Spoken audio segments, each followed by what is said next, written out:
नमस्कार साथियों, मैं अविनाश दास रेशनल कबीर यूट्यूब चैनल में आप सबका हार्दिक स्वागत करता हूं। साथियों, चैनल को सब्सक्राइब करें, वीडियो को अपने हर साथियों तक पहुंचाएं। जो भी व्यक्ति ये चाहता है कि हम तर्कशील बने, वैज्ञानिक सोच वाले बने और साथ साथ सरल, सहज, दयावान, करुणावान और समाज के लिए उपयोगी बने, ऐसे सभी लोगों के पास रेशनल कबीर पहुंचना चाहिए और मेरी विचारधारा पहुंचनी चाहिए। और बिना आप लोगों के सहयोग के नहीं होगा साथियों, क्योंकि छोटे चैनलों को कंपनी जो है नोटिफिकेशन नहीं फैलाती। जहाँ तक आप शेयर करेंगे वहीं तक पहुँचता है। और दूसरी बात, हम लोग रैशनल ख्यालात के, रैशनल ख्याल वाले लोगों को जो भारत के यूट्यूब ब्रांच में बैठे हुए लोग होते हैं वो तवज्जो नहीं देते, जो समीक्षक लोग होते हैं। इसलिए भी साथियों शेयर करना बहुत ज़रूरी है,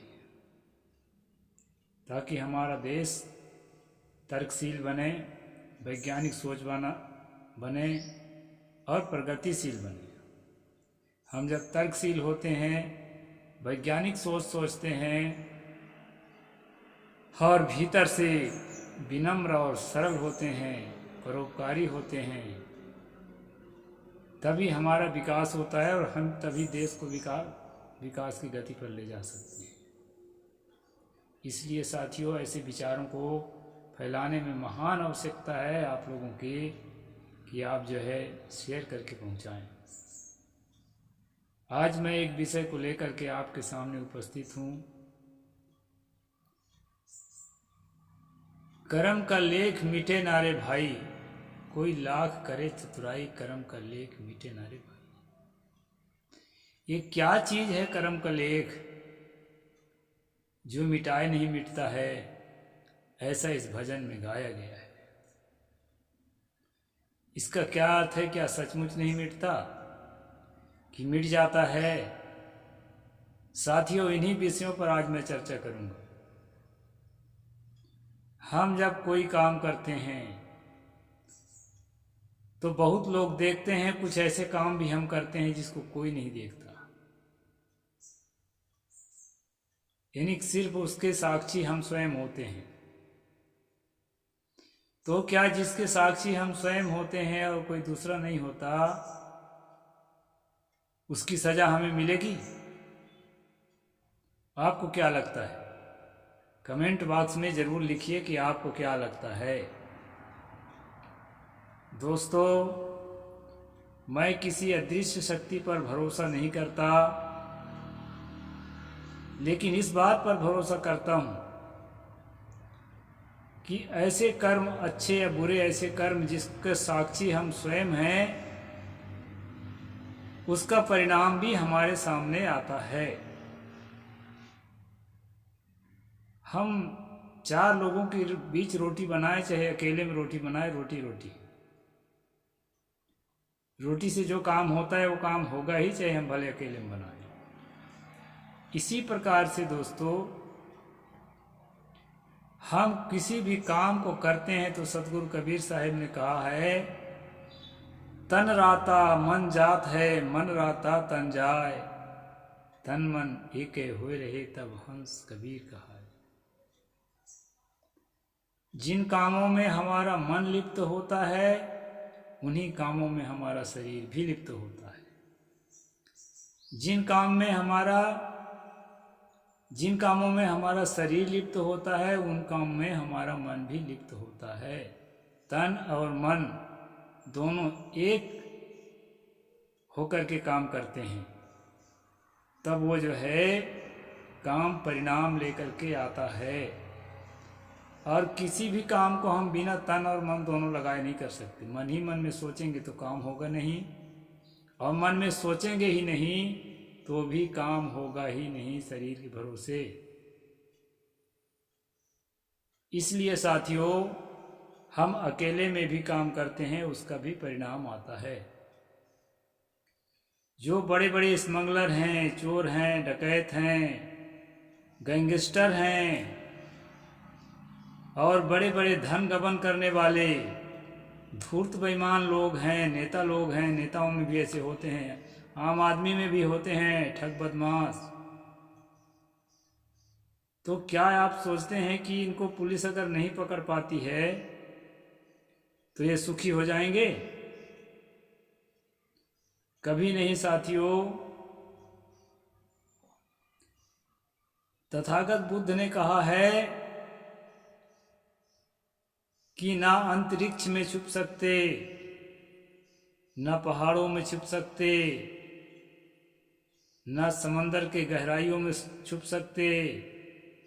आप जो कर्म किए हैं वो कर्म आपका पीछा करता है। इसका मतलब क्या है? इसका मतलब ये नहीं है कि अभी आपने जो कर्म कर दिया है तो मर जाएंगे, तो जन्म लेंगे, तो फिर दूसरा आदमी वैसा ही कर्म आपके साथ करेगा।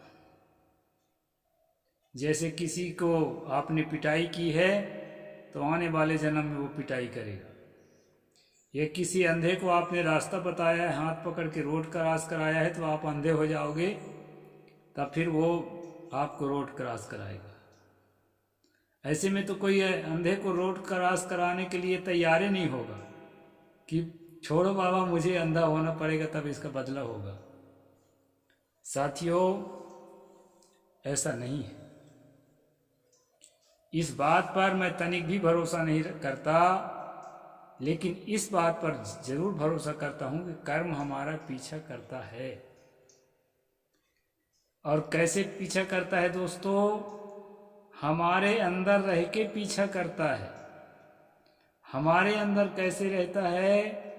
हमारे अंदर जो है भय के रूप में, क्रोध के रूप में, संशय के रूप में, अहंकार के रूप में विकसित होकर के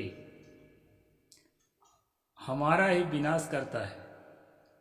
जैसे माचिस की तीली जब जलती है, पहले स्वयं जलती है, फिर लोगों को जलाती है, चीज़ों को जलाती है। वैसे हमारा दिल पहले स्वयं जलता है, तब लोगों के लिए जलता है या लोगों को जलाता है। पहले स्वयं हम गर्म होते हैं तब दूसरे को ऊपर वार करते हैं। हमारे भीतर का गर्म होना, हमारे भीतर के अहंकार पूर्ण कुचिंतन, हमारे भीतर के छल कपट पूर्ण कुचिंतन, ये सब घुन की तरह हमारे मनोदशा को निरंतर गला रही है। और केवल मन को ही नहीं, अभी मैंने सतगुरु कबीर साहब के साखी से बताया था कि मन और तन दोनों जुड़े हुए हैं। माइंड और बॉडी अभिन्न नमक और तेल में घुले हुए कनेक्शन के समान है। जो मन सोचता है वही शरीर से होता है, और जो शरीर करता है वो उसमें मन का कंट्रोल होता ही है। इसलिए साथियों, हमारे मानसिक स्थिति में जो चिंतन चलते हैं, वो चिंतन का प्रभाव हमारे शरीर पर, हमारे बॉडी पर भी होता है। और यदि हमने गलत किया है तो उसका परिणाम टेंशन के रूप में, रोग के रूप में, बीमारी के रूप में, संकट के रूप में या टकराव के रूप में, भय संशय के रूप में, अनेक प्रकार की संवेदनाओं के रूप में, एंजाइटी के रूप में, चिंता और तनाव के रूप में हमारे जीवन को लकड़ी को जैसे घुन खाता है वैसे खाते हैं दोस्तों। ये एकदम प्रत्यक्ष आप देख सकते हैं कि ऐसा काम करने वाला आदमी संसार में सुखी देखने को नहीं मिलता। गरीबी से, अधीनी से, अभाव के साथ जीते हुए भी आप खुश रह सकते हैं, यदि आपने मोरलिटी को त्यागा नहीं है, नैतिकता को त्यागा नहीं है। इसलिए साथियों, अनैतिक काम, हालांकि काम क्या अनैतिक है और क्या नैतिक है इसका निर्धारण भी मनुष्य ही करता है, लेकिन कुछ ऐसे काम होते हैं जो प्रकृति निर्धारित है। जैसे मैं किसी को परेशान करता हूं तो उसका दिल दुखता है, कोई मुझे परेशान करता है तो मेरा दिल दुखता है। ये प्राकृतिक है, ये हमारे द्वारा निर्धारित नहीं है। हाँ, किसी का हमने सोना ले लिया तो उसका दिल दुखता है, ये प्रकृति निर्धारित नहीं है कि सोने को बहुमूल्य हमने घोषित किया। सोने की कीमत अगर कचरा के समान हम करने लगे, पूरी दुनिया में करने लगे, तो पहली बात सोना कोई छीनेगा नहीं, कोई छीन भी लेगा तो उसका कोई प्रतिशोध नहीं करेगा। तो साथियों, कुछ काम जो है प्रकृति में अपने आप निर्धारित होते हैं और कुछ काम जो है हमारे द्वारा निर्धारित होते हैं। हमारे द्वारा भी निर्धारित होते हैं, उस निर्धारण के साथ हमारा दिमाग गहराई से जुड़ा होता है कि वो हो सोना तो इतनी कीमती है। इस कारण से उससे भी जो दिल दुखता है सामने वाले का, और हमें भी महसूस होता है कि इससे इसका दिल दुख रहा है, इसका छाप हमारे मन पर पड़ता है दोस्तों। और इसी जीवन में उसका परिणाम भी हमारे ऊपर आता है, घुटन के रूप में, एंजाइटी के रूप में या अन्य कई रूपों में। मैं ये नहीं कहना चाहता कि कोई घुटन से पीड़ित है, कोई एंजाइटी से पीड़ित है, कोई तनाव से पीड़ित है तो वह किसी के साथ गलत ही किया है। उसके दूसरे भी फिजिकल कारण हो सकते हैं, लेकिन दोस्तों साइकोलॉजिकल कारण ज़्यादा होते हैं इस तरह घटनाओं के साथ। फिजिकल कारण कम होते हैं।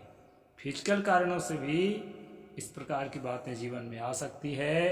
तो अगर किसी के जीवन में इस प्रकार की बातें आ गई है तो उसका तिरस्कार और अपमान आप मत करिए।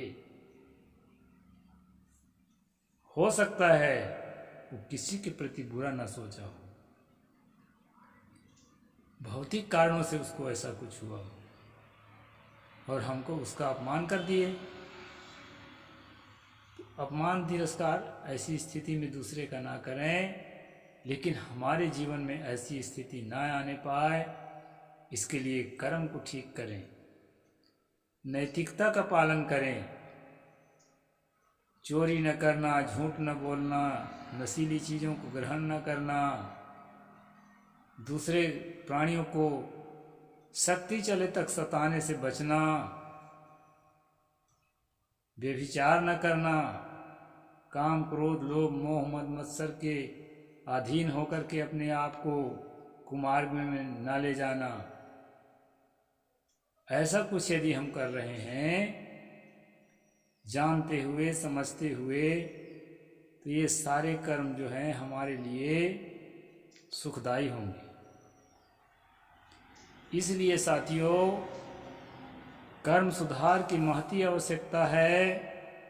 परलोक को मानने वालों को, परलोक को नहीं मानने वालों को, पुनर्जन्म को मानने वालों को और पुनर्जन्म को नहीं मानने वालों को, भगवान को मानने वालों को और भगवान को नहीं मानने वालों को, सबको जिस चीज की जरूरत है वो है मानवीय संवेदना और नैतिकता। इन चीजों को लेकर के जब हम चलेंगे, निश्चित रूप से हमारा जीवन सुखद होगा, मंगलमय होगा और हम दूसरों के लिए मसीहा बन सकते हैं। ना बने मसीहा तो कम से कम अपने लिए मसीहा बन जाए। तन मन वचन से कि मेरे से कोई बुरा ना हो, मेरे से कोई बुरा काम ना हो, और मेरे से जो काम हो मंगलमय हो। अगर ऐसा करते हैं दोस्तों तो आपसे मंगलमय होगा और आपके लिए भी मंगलमय होगा। आपके बढ़ते कदम को देख करके हो सकता है दो चार लोग आपके खिलाफ खड़े हों। ऐसा होता है, हमारे साथ भी होता है। लेकिन अंततः आपके परिणाम, अंततः क्या, शुरू से ही आपका परिणाम अच्छा दिखाई पड़ने लगेगा। तो इस वीडियो के माध्यम से मैं यह बताने की कोशिश किया कि नैतिकता का बहुत बड़ा मूल्य है। इसलिए हम अपने आप को, अपने मनोदशा को नैतिकता में ढालें। नहीं तो दोस्तों ना हमारे जीवन में शांति आएगी और हम ना अपने साथियों के शांति के कारण बन सकेंगे। तो आज मैं इतना ही बोलूँगा। साहेब बंदगी, जय जोहार, जय भीम, जय भारत, नमो बुद्धाय।